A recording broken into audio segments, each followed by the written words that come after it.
Nagging question, just what is in the water in Finland? Give it up for Thorbjorn. Thank you. So, yeah, thank you for the introduction. As mentioned, will be an attempt to explain what is happening in Finland. And also, since it's early morning, I figured I'll educate some of the international audience a little bit about Finland in general as well. But very quickly, so who am I? Yeah, as mentioned, my name is Thorbjörn. It's a very Swedish name, so I respond to anything that starts with a T, but my fake phonetics is Thorbjorn. Go with that. I am Swedish, but living in Finland now for a year and a half. Previous, I was at Jamba Fox Mobile. I lived 7 years in Germany working at Vuga, and now, yeah, Finland and with a company called Grand Cru. And very quickly, I'll get to the Finnish stuff real soon. Grand Cru, we're a mobile games developer. We do iOS games. We have a Grand Cru, and the name also comes from French classification of wine, so a Grand Cru wine is top of the notch. We had a pretty exciting day on Monday. We announced we closed a Series A financing round, so we have raised $11 million from our existing investors and some new guys joining on as well. Qualcomm, based here in the US, also Signia and Rick Thompson out of San Francisco. We have won a bunch of awards already, although we haven't released anything yet, but we are about to pretty much, because what we do is a game called Supernauts. It's coming really soon. It's a Unity-based game. Think of it as a free-to-play version of Minecraft. Focus a lot on creativity and social interactions among people. Tablet-first design philosophy, so we're optimizing it for the iPad and iPad mini, but it's going to run for iPhones as well. And this is a little bit just to show you, give you an idea about what we're working on. We did a showcase of the game on Monday, and IGN posted a video yesterday as well, so you can see a bit more there. All right, but the reason why I'm here is to talk about Finland. So if you have a look at this slightly distorted world map, try and figure and fixate your point and see if you know where Finland is. Okay? 3, 2, 1. That's Finland. Sandwiched between Sweden and Russia. So Finland is, as you can see, it's a pretty, well, in European terms, it's a decently sized country. And this little part, way up north, has in the past few years produced some pretty amazing companies.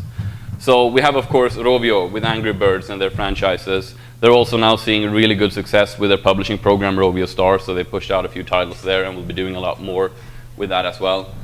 Of course, we have Supercell, who have just been doing insanely well. My guess, without being a super expert, is that they must be in the top percentile of the most profitable companies in the world per head.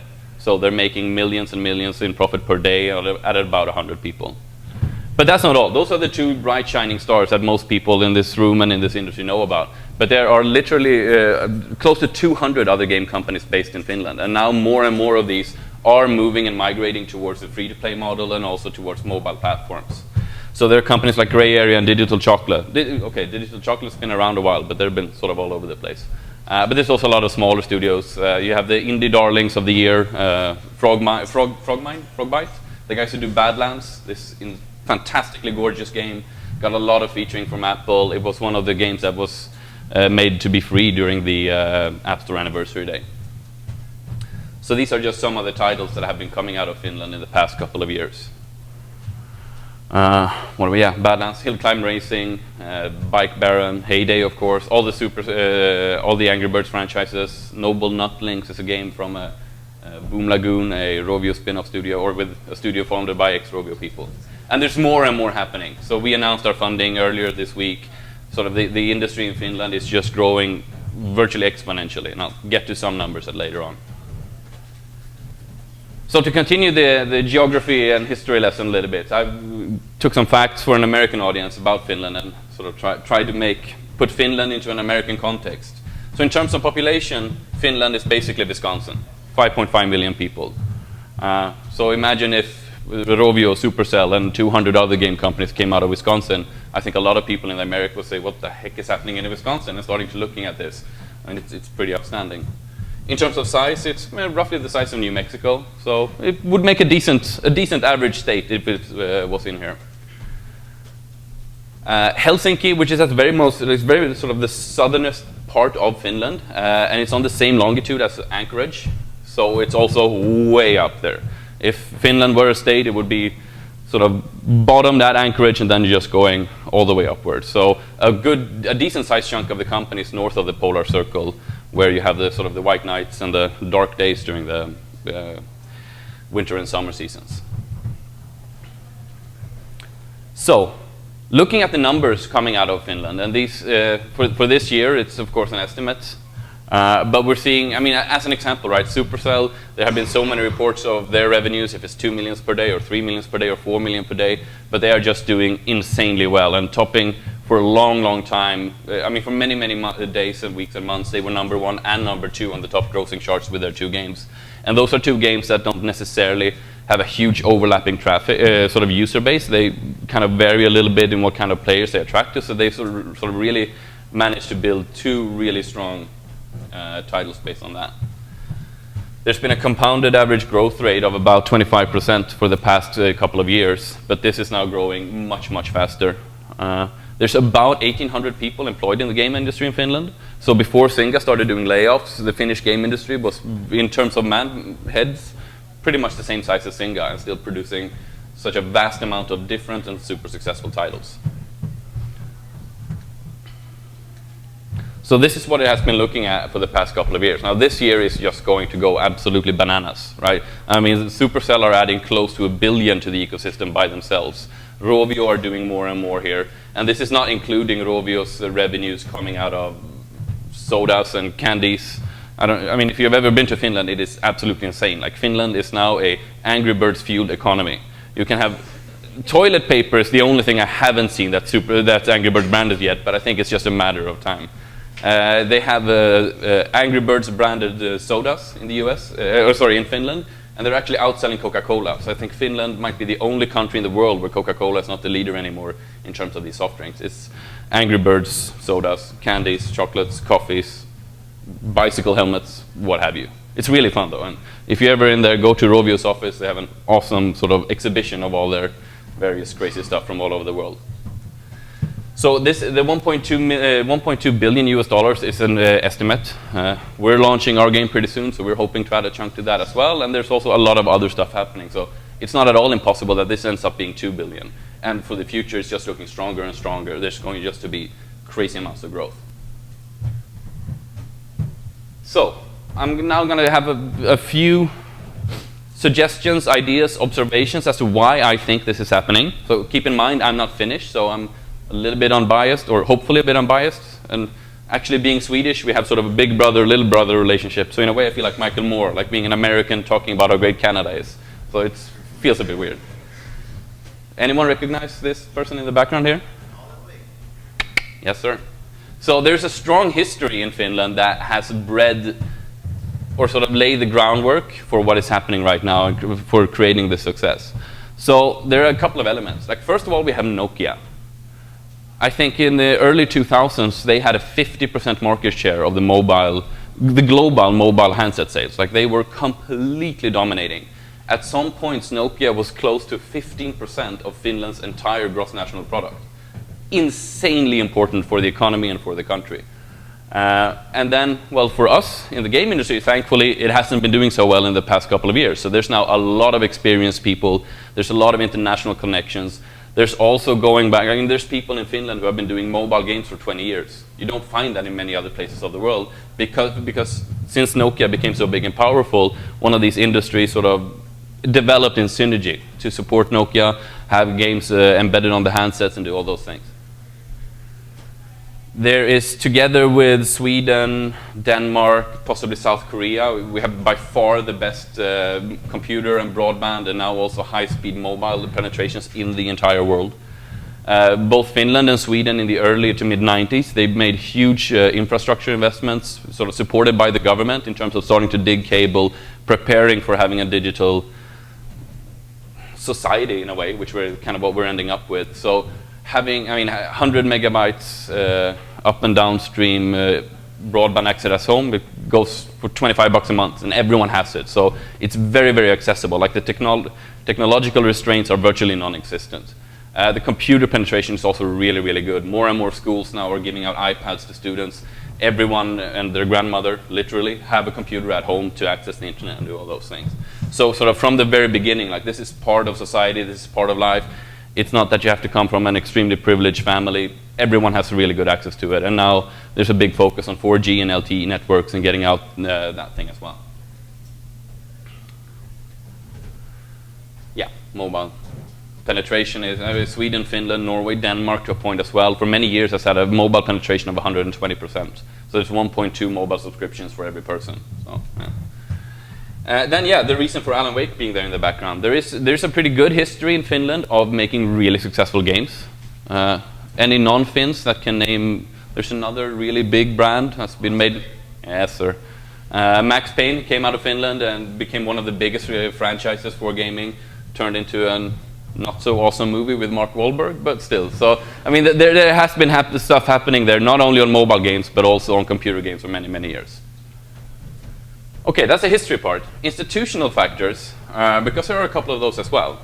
So, the education, Finland pretty consistently ranks as the best education in the world.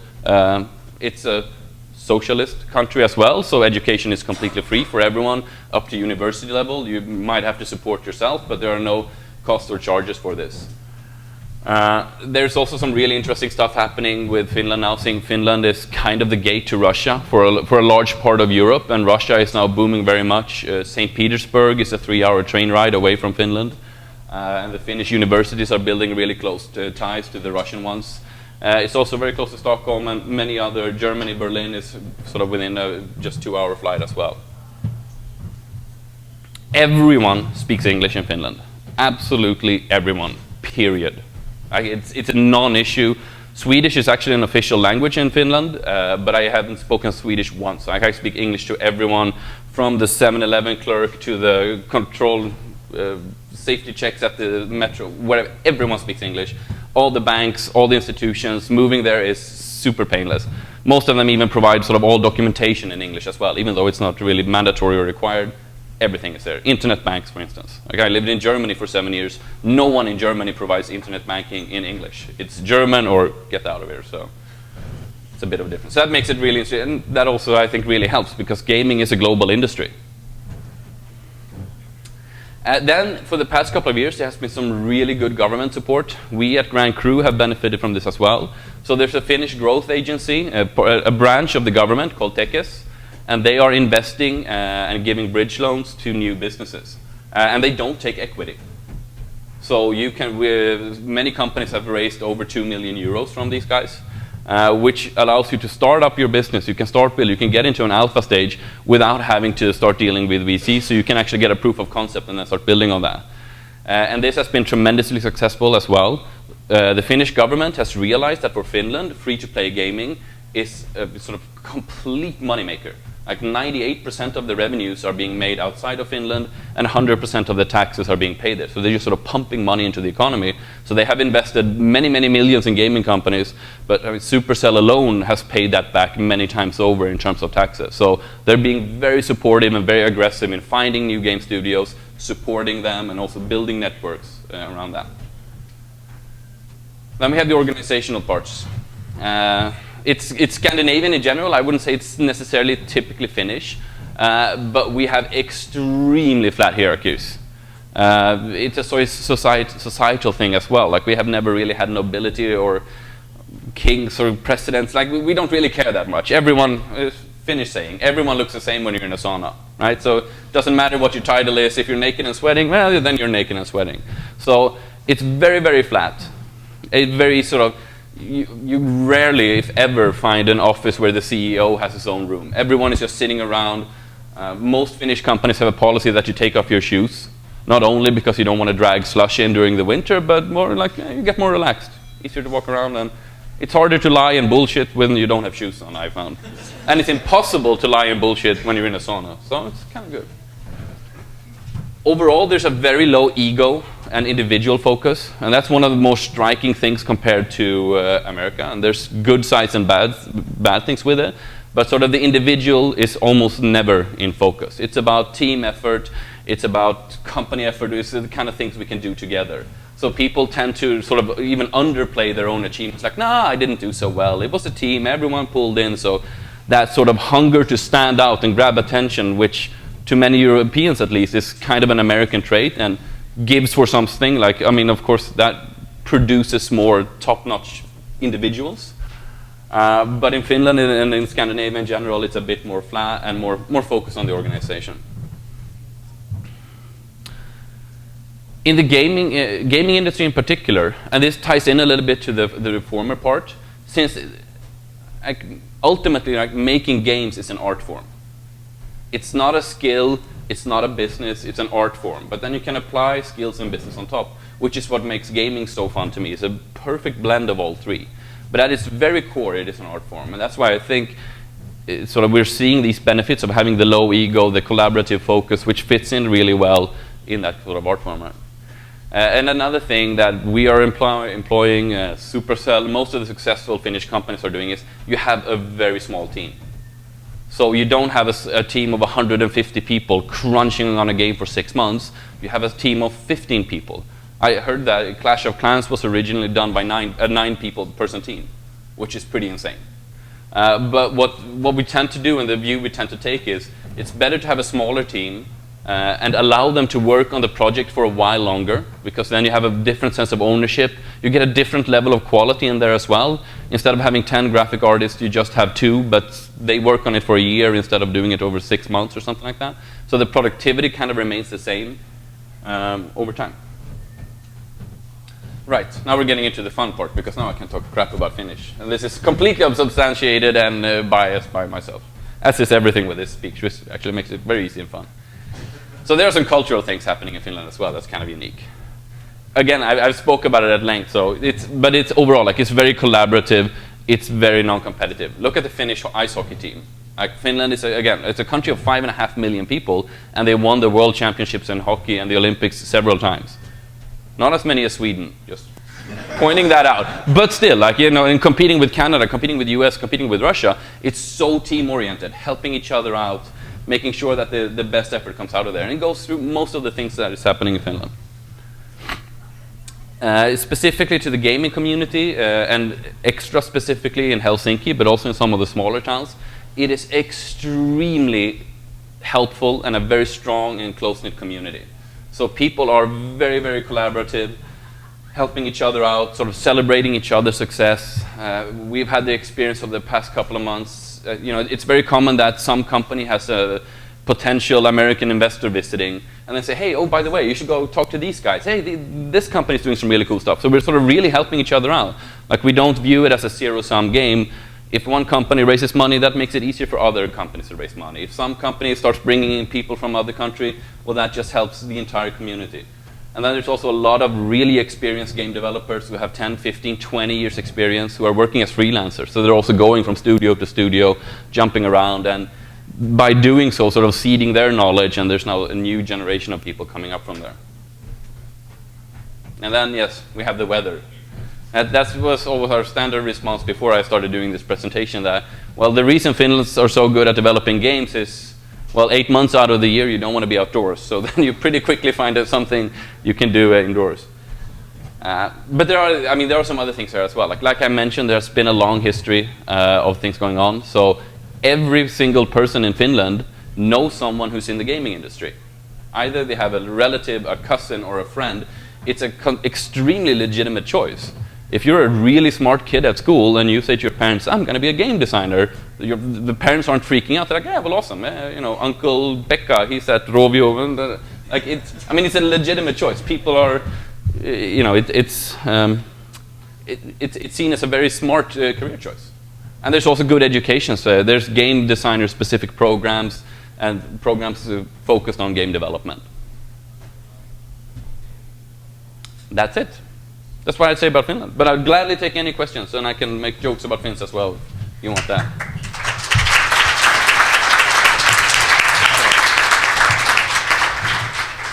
Any questions? Or any Finns in the audience who want to refute this here? Here we go for questions.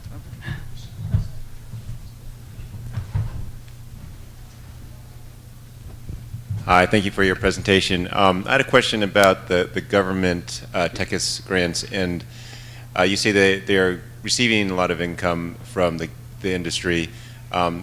is there any, do you have dollar amounts, or do you know roughly ideas of what the government's reinvesting in, in gaming? Games? No, but I mean, what they did in 2012, I don't have the hard numbers, but they should have spread around, so I would guess somewhere in the area of 10 million euros, so 12, 14 million dollars that they use for early stage funding, seed funding, and helping this project. And then to clarify, like these companies, if the company is successful, after a couple of years, you have to pay back the loan with virtually no interest. If you fail, c'est la vie. Right? And then sort of their metrics is more, they're looking at what are the tax revenues generated by the companies that they are supporting. So that's the key. So they're sort of then looking at it, and then, well, take Supercell. If Supercell makes $1 billion revenue this year, and I think the corporate tax rates in Finland are 17, 20-ish%, right? Pretty easy math.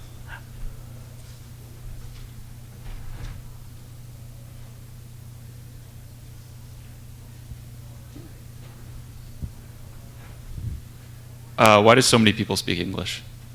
Well, it's a small. Well, first of all, Finnish is an insanely weird language. Like it's, like I mean, Swedish, Norwegian, Danish. They're also small languages, but they're Germanic, so they're very like Swedish, Norwegian, Danish are very similar to each other, and similar to German, similar to Dutch. So go for it. But Finnish is like completely unique. Like they share a huge border with Russia, but nothing is similar to it. It kind of sounds like Hungarian. So sometimes when I hear a drunk Hungarian speak, I'm like, nah, it kind of sounds like Finnish. But I mean, this just forces them. Like you can look at, I'd say most smaller countries. The Netherlands is a good example of this as well. Like that have a weird language. You have to learn English. And for Finland, I mean, today it's a reality for any country. For Finland, it has been a reality for 30 years. Like if you have to grow, it's hard to have a business that does anything except, I mean, basic like milk, toilet paper, what have you. But you can't really build a business based on the domestic market. You have to go international at some point. And English is being taught, I think, in schools, people start learning English when they're 6, 7 years old. Since it is a small market as well, virtually no TV or movies are done with voiceovers. So it's actually in English, and then you read it with subtitles, which is insanely useful. Like I learned speaking English, not from school, but from watching Simpsons, which came on Swedish TV when I was 10 years old, and then you start listening to that, and you get it from there. I'm interested in your discussion of the organizational structure and flat hierarchies is what the way you described it. How far does that extend? Does that go down into the level of decision-making processes at the business level? Are they made more from the group, or how far does that extend, I guess? Well, strategic decisions are usually coming from the top. But in most companies, and it's, again, like in most game companies, there's a product lead who is responsible for the game that owns that game. Like that's it. Make the decisions however well they want to go, left or right, green or blue, doing that. So it's very flat. And also, sort of, if you draw out the organizational charts, in our company, there's only 2 levels. Like, everyone reports to the CEO or one person in between. And in most companies, that's the way it's being kept as well. So, not this big chunk of vice president of blah, blah, blah. So we're staying away from all that stuff.